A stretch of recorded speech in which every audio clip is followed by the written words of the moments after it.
We are going to be talking about the property tax that is to be implemented in Trinidad and Tobago.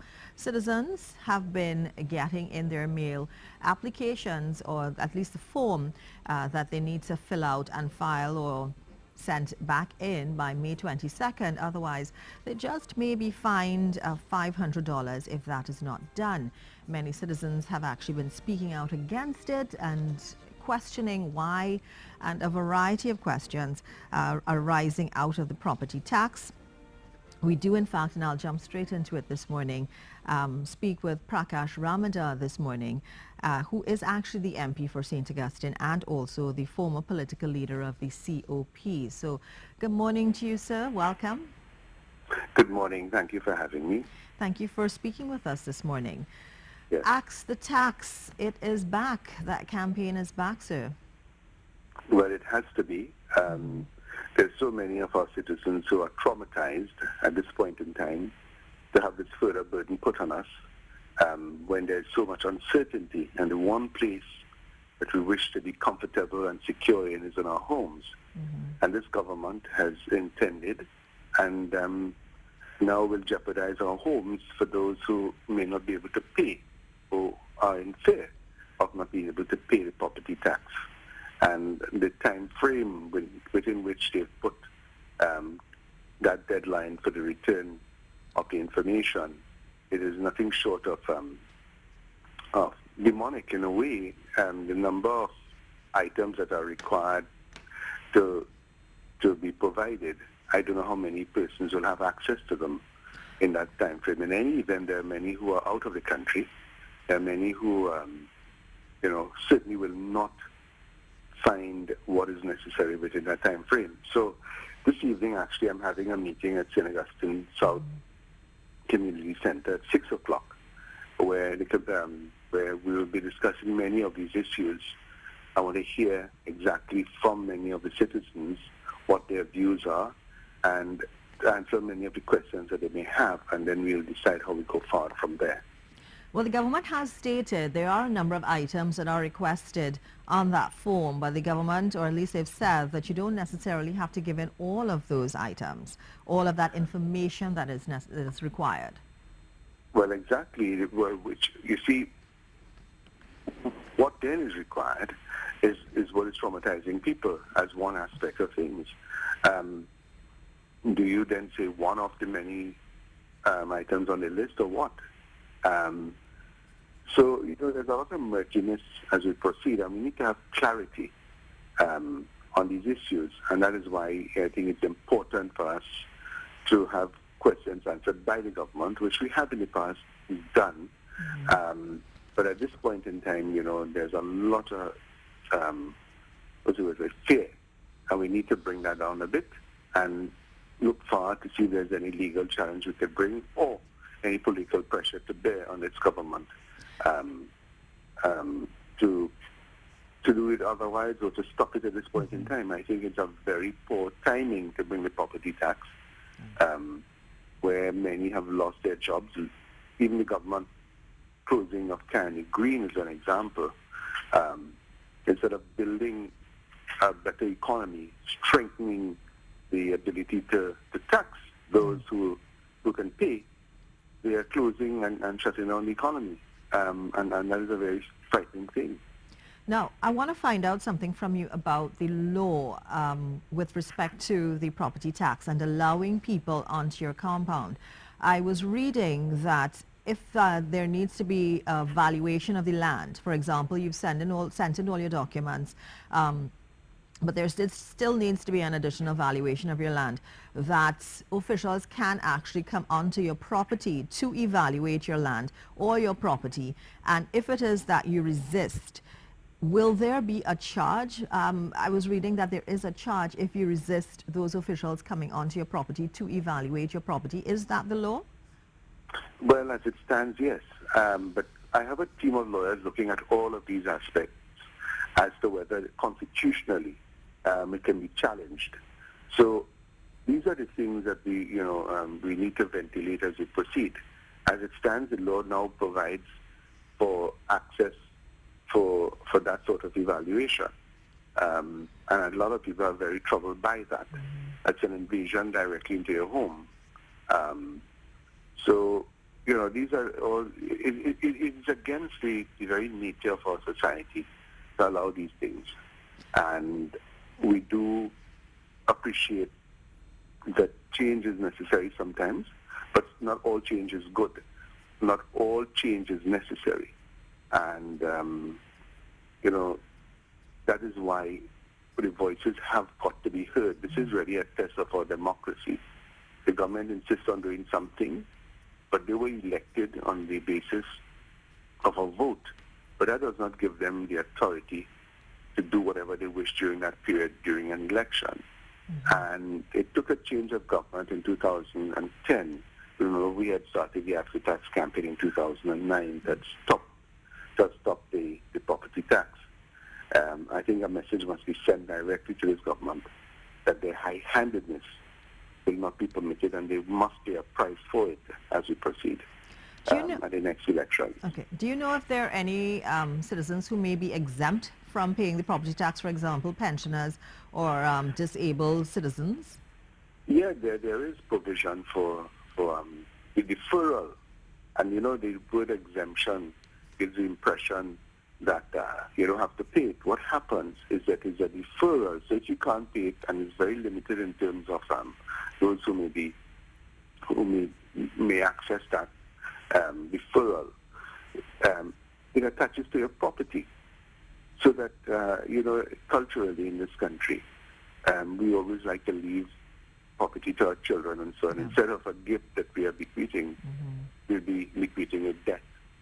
That means that if tax is not paid by your children, as an example, then they will lose that property. They have to pay the tax before they can inherit it. So can you explain that to me? Because I was reading that pensioners and disabled citizens would be exempt, but as long as the deed, the title to the property is in their name. But of course, if they pass or when they pass, and that is handed over to their children obviously have to pay that. So before they can inherit it, exactly. Right. So if they can't pay it, the property goes to the state. Okay. But, and there won't be any back taxes that would have to be paid or anything like that. It's just that the inheritors of that property will now have to start paying tax on that property. No, they will have to pay the back taxes on it. That's what I wanted you to clear up, because I yes. thought that's what you said. So, yes. Okay. And that is law? Well, these are all the things that the lawyers are looking at now. I could be wrong on it, but that is my reading of it. And these are the things that we need to have clarity on, and the government has not made that very clear. But on the reading of it, the property tax attaches, and it has to be paid before it can be transferred. Now, you had control as former legal affairs minister in the control over the rent assessment board. That is yes. no longer there. So exactly, No. I know that this is one of the things that you were saying that people have to try to work out. We have to work out how rent is going to be assessed in various areas like that. But can you give us an idea of how this should work? The what? The assessment of the rental to then work out the property tax. Yeah. And that is where a lot of the challenge will come. It is a very arbitrary assessment in that they will look at the square footage of your home, the quality of your home in terms of its air condition, well painted, tiled, and many have told me that they have been penalized for having maintained and upgraded their homes, because if it is a higher quality, of course, then they will say that the rent that you may be able to achieve is far higher than a person who is not. So that there is great inequality in terms of, you may have one person who would assess the property at a one figure and another person assessing it at a very different figure. It is very subjective. There are some objective criteria, yes, but at the end of it, it is a subjective determination as to the rental. Unlike in, for instance, the United States, where you can go on most of the properties, there's a sort of uniformity in an area. so you can know what the comparable rentals are. In Trinidad and Tobago, you know very well, our communities are very different, where you could have a very modest home next door to something of a mansion, and therefore the addresses don't mean much, and there could be great inequality in the assessment of this value for rental, and that is where a lot of things can go wrong, including corrupt activities, because at the end of the day, they have evaluators and so who will be able to give their evaluation. And, we are very suspect about that. Okay.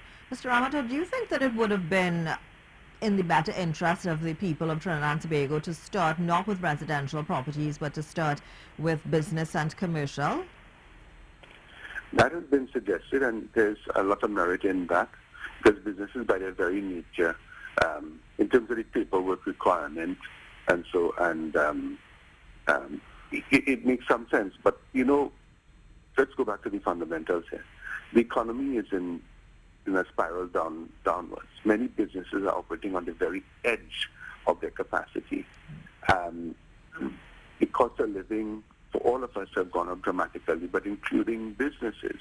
Remember, they have also the price to deal with in terms of fuel and other taxes that have been raised on them. So you have to be very careful that you don't kill the goose that should lay the golden egg, and that is the problem with the thinking of the PNM, that they believe taxation is the answer to everything. But even in America, you would have seen Donald Trump indicated that they wish to roll back their taxes on business in particular from 30% to 15% on the basis that they will allow businesses to grow. And as more businesses come, then the tax net is widened, and therefore you get fundamentally more tax. That is not a concept that the PNM has been able to understand, that you need to grow the economy rather than to tax it. Especially at this point in time, we need growth, stimulation for growth, and taxation is just the opposite of that. And therefore, that is one of the bases upon which we want to sensitize the government that you need to create jobs, you need to create better business opportunities, grow the economy, and the taxes will come. Now, I just have one final question for you. Sure.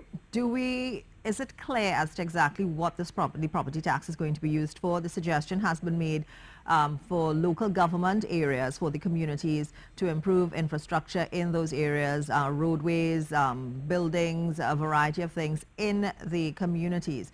Has it been clear really what the property tax will be used for? And what do you suggest that it should be used for when collected?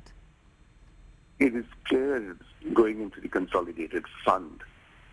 It has nothing to do with going into the communities in which the taxes are raised.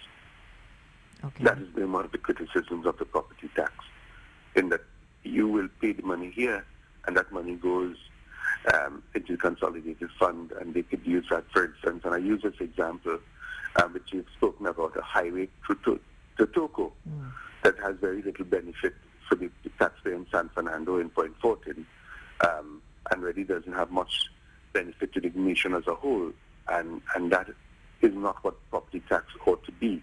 In fact, the consultations that have been held under the People's Partnership and then under the PNM, and they promised to bring the reform, we had thought and hoped that there would have been an alignment between that and any introduction of any property tax, but certainly that has not been done, and I think that is wrong in principle. All right. I just want to thank you very much for taking the time this morning and speaking with us about the property tax. It is a fear of many citizens, unfortunately. May 22nd is the deadline date that was given by the government to submit your information. But thank you. You are having a meeting this evening, you said, so you're going to hear what people are actually saying in that meeting. It's open to all, is it? It is, and I invite all at St. Augustine South Community Center at 6 o'clock this evening. All right. Thank you so much, Mr. Ramadhar. Thank you. God bless. Bye-bye. Okay, thank you. And bye. Prakash Ramadhar there, the MP for St. Augustine and former political leader of the Congress of the People, talking about the property tax. AXA tax, yes, you would have heard that a few years ago. It is back. Many people are concerned about having to pay this property tax, which seems very imminent in Trinidad and Tobago.